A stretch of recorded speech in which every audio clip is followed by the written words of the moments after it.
Hello everybody, my name is Tyler Ebner, and today I'm going to talk about the effects that social video sites such as YouTube and TikTok have on the mental health of today's generations. And I want to start with a quote by Dave Willis, which says, "Don't use social media to impress people, use it to impact people." Now, social media is such an important part of everyday life today. It's almost like eating and drinking. People need it. And I think it's important to address the issues that come with using social media and becoming addicted to it. And I also want to provide solutions for these issues. Now, I'm going to talk about why we enjoy watching the videos we do, what effects those have, and how we can help future generations with the effects that come from social media. And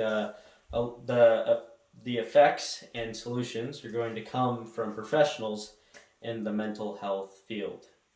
Now, first, we're going to talk about the chemical dopamine.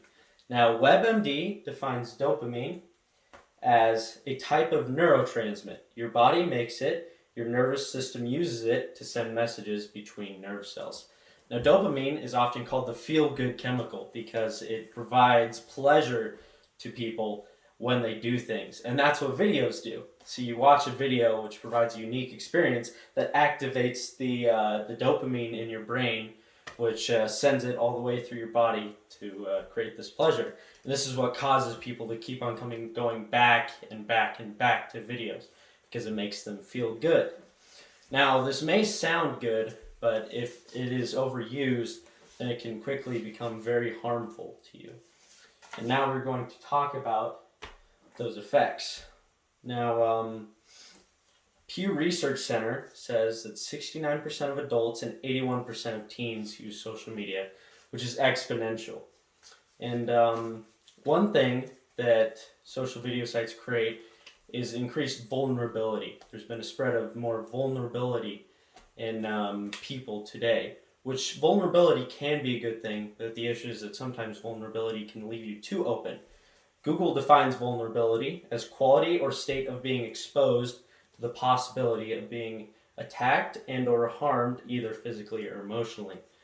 And when you open up your vulnerability, you open yourself up to attacks of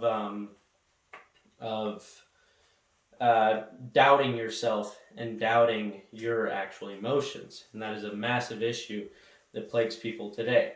And it also creates something called FOMO, or fear of missing out. See, when you see celebrities or your friends out doing something fun, it creates this feeling where you feel like, man, I wish I was doing that, and I'm just sitting on the couch watching videos. And this can create a massive issue in your brain where you doubt yourself, which is not what you want because it leads to terrible things such as suicide and depression. And according to usnews.com, this is a quote from Sarah Kane, which says, "We found that girls who started using social media 2 to 3 hours a day or more at age 13 and then increased that use over time had the highest levels of suicide risk in emerging adulthood," which is absolutely shocking. And this is why social media addiction is such a terrible thing that it needs to be fixed. And now we're going to talk about what things can be done to prevent social media addiction and the issues that come with it.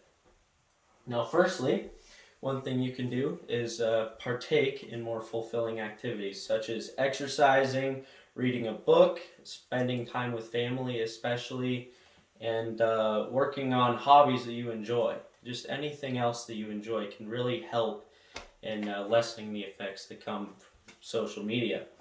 Now next, you should take some quiet time to reflect on yourself and think about the issues that come with the day. Oftentimes we get so distracted in today's life that it's good to just sit down and be quiet. And for Christians, praying will work, or any other religions, and that will really help you in your way. And lastly, if it really gets super bad, you could either talk to a therapist, which is always good, or you could block or delete the sites that that you're having issues with, because sometimes it may hurt, but it's good to get rid of those. And thank you for listening to my presentation.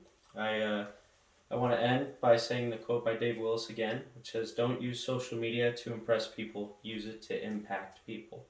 It's so important that we fix the issues of social media, and I try to address the issues in a very unbiased manner in this speech. And I hope that you can go on and throughout your life and use these things. And thank you so much for listening. And here are my sources.